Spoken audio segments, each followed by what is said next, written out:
Hey, how's it going? Today I'm talking about Dopey Race Part 1, your missed long run. Okay, please forgive me. I do have a cold while I'm recording this, and because I'm probably going to record all of these very soon, one after the other, like literally maybe today I'll be recording all, I don't know, I think there's going to be 6 of them. I may record these all today. Who knows? Because if I don't get it done now, when will I get it done? Because I want to make sure that these come out so that you are prepared for Dopey, for the race, fueling, carb loading, warm up, stretching, and post race so that you're ready. So please forgive me. I am a little congested. Royal and I traveled over the weekend. And we caught colds. It's not COVID, it's not flu A or B. We did take those at home tests and just a standard cold. And it is what it is. That is what winter season is like, isn't it? We do our best to prepare and make it so that we don't get sick. And sometimes it just doesn't happen. The kicker is we probably got sick at a doctor's office. And that happens. Anyway, so today I'm talking about for the Dopey race, what happens if you miss a long run? Now, I have talked about this in the past. I've talked about what to do, like do you make up a long run? Do you skip it? How do you handle that? This time I'm talking peak week long run. So if you follow one of my free training plans, you know that the peak week long run is 20 miles. Peak week is like the peak, like the top of a mountain kind of peak. That's what we're talking about. Peak week is the longest run of the training plan. So for marathon, goofy, dopey, that is a 20-mile long run. If you don't follow my free training plans, I have them for all of the runDisney races. dralipt.com. Go ahead and you can find the free training plans there. You can also look in the show notes. The link to the races will be there. Now, I will say, if you're listening to this soon before or after race week, the race that's on there is for Dopey Marathon Goofy 2026. If you're looking for the training plan for that race weekend 2027, those aren't up yet. Those will come up. I will put those up after the dates have been announced for Marathon Weekend 2027. I put the dates that you will do each of your runs in the training plan. So I need to know exactly which which weekend the race is taking place. So I have a guess. There is typically a week. My gosh, I keep saying a race. This marathon weekend typically happens over a certain weekend in January, but things change. I want to make sure that it's out there on the correct weekend. So, my training plans go up to 20 miles. You may be thinking, that is way too low. I need to go at least 26.2 miles. Please check back to previous podcast episodes about why I recommend stopping at 20 miles. It really does work. You're stopping at about 70%, a little bit more than 70% of race distance, but you're going 30% slower. So it evens out and you end up going for the same amount of time. It works. Go ahead and listen to previous episodes where I talk about that. But this week, I am getting a lot of DMs, a lot of questions. What happens when I miss that 20 miler? Should I make it up? Should I do it later in the week? How should I do this? I'm getting this from Stronger, Faster Finisher clients. I'm getting this from runners who follow the free training plan. It is super common because, as you can hear with me, I am sick. So some other people out there, they're sick too, and they can't get the 20 miler in, or weather has not allowed for it, or maybe injury or pain hasn't allowed for you to get that full 20 miles. What should you do? Skip it. Flat out, just skip it. Do not make it up. At this point, if you try to make up that 20 miler, it is more likely to add more risk for you, especially if you're skipping it because of illness or injury. Okay?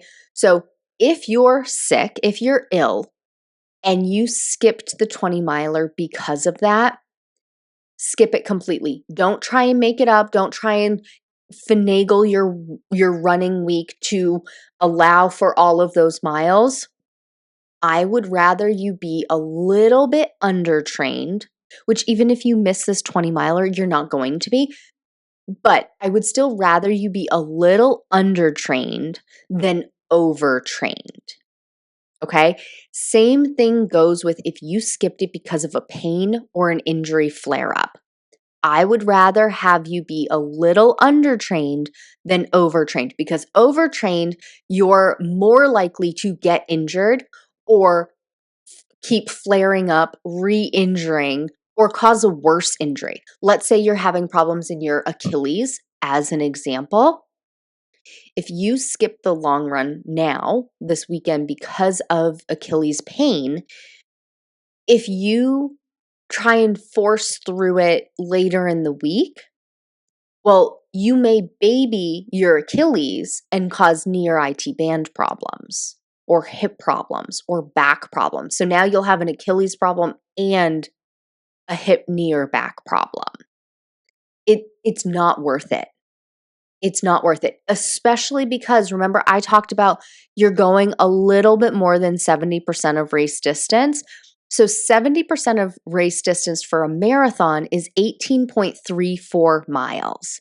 So technically, if you've done at least that, you have fulfilled your training. Even if you haven't done that, again, I'd rather you be a little undertrained than overtrained. You hear me say follow the 10% rule to decrease your risk of injury. That 10% rule, I'm talking about that if you are doing it week after week after week. If you are adding more than 10% for 4, 5, 6 weeks in a row, 4, 5, 6 months in a row, you can do it one time. So even if going from wherever you just stopped at, let's say 16 miles, let's just for conversation's sake, say that you only made it to 16 miles, but you're doing Dopey or you're doing the marathon. Going from 16 to 26.2, that's very much more than 10%. But you're not doing that every week.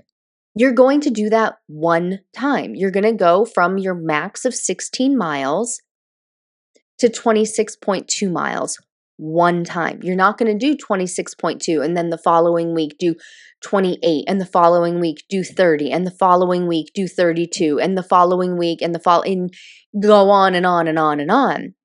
You're going to do it one time and then you're going to recover for 2 or 3 weeks.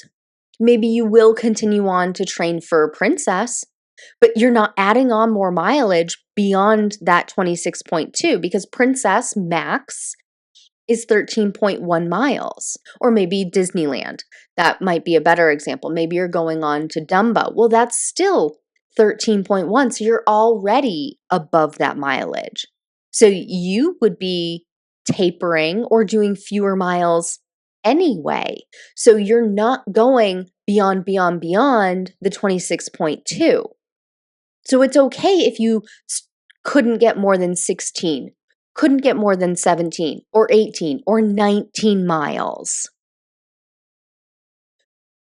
Stop where you're at and taper. I do recommend for the marathon, Goofy and Dopey, that you do have about 3 weeks of taper, give or take a couple of days. And give or take a couple of days or a week or so, depending on how seasoned of a runner you are.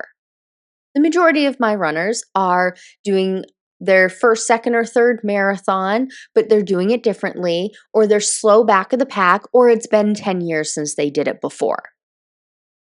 So this is kind of like a new type of training. You're 10 years older, it's been 10 years since you ran this much. It's a different beast. This community here is not full of elite runners who are trying to get a sub 3-hour marathon. We're trying to finish without feeling broken. We're trying to do it fast enough so that we have character stops and that we can have a good buffer between us and the balloon ladies so we can at least actually enjoy the magic that's happening at Disney. We're not setting records here. Pace records, anyway. Right? So if you have missed the 20-mile long run, this is your permission to skip it completely. Don't worry about it. Go straight into taper where you're not doing any speed workouts. You're coming down on your strength workouts, meaning you're not lifting as heavy. Taper is all about preparing your body to maximize your energy now. We're not cramming in miles. We're not cramming in speed workouts. Let your body recover from the 6 months of training that you've been doing and prepare for race day by having enough energy. I have compared the taper in the past to a bow and arrow. You have 3 options with a bow and arrow, okay? You can try and force that arrow through the bow, right? Like we're not pulling it back, we're just shoving it through. The arrow falls flat. It doesn't go anywhere, right? That's what happens when we cram and try and add extra miles, extra speed workouts. That's us forcing that arrow through that bow. It doesn't go anywhere. We can pull that arrow back a little bit, add some tension before we let go. That is like we are giving ourselves a little bit of a taper. You know, maybe we're giving us a week or so, but we've still tried to push the speed workouts. We've still run up until that last week really far. So we're pulling back a little bit by giving ourselves about a week of taper, and it's going to have some energy in it, but it's still going to fall kind of flat. Or we can maximize how far that arrow can be pulled to store up that kinetic energy, right? This is basic physics. We have potential energy and we have kinetic energy.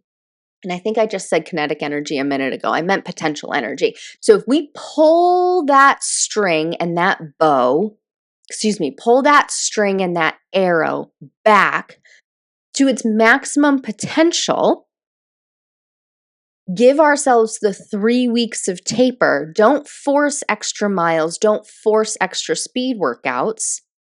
When we let go of that arrow on race day, we are going to have all of that energy built up and stored and ready to be used on race day.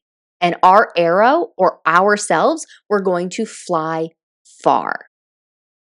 Fly the farthest that we potentially can because we gave us that 3 weeks of taper. So this is your permission. Skip the 20-miler if you haven't done it yet and cruise on into taper.